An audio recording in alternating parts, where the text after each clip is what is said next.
Hello again. Yesterday I was watching a television program about endangered animals. It was very interesting. In the past, Singapore was a beautiful country with lots of rainforests.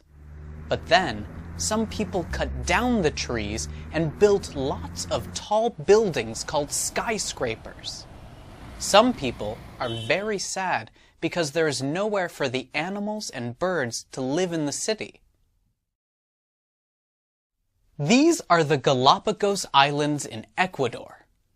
Many very important animals and birds live on the islands, like these giant turtles. There was a special turtle called Lonesome George. He was the last turtle of his kind. People were very sad when he died. It is very important to protect the animals.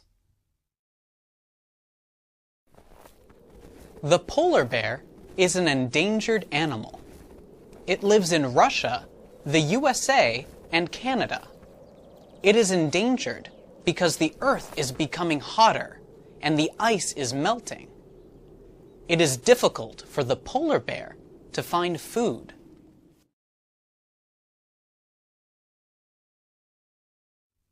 Are there any endangered animals in your country? Why are they endangered?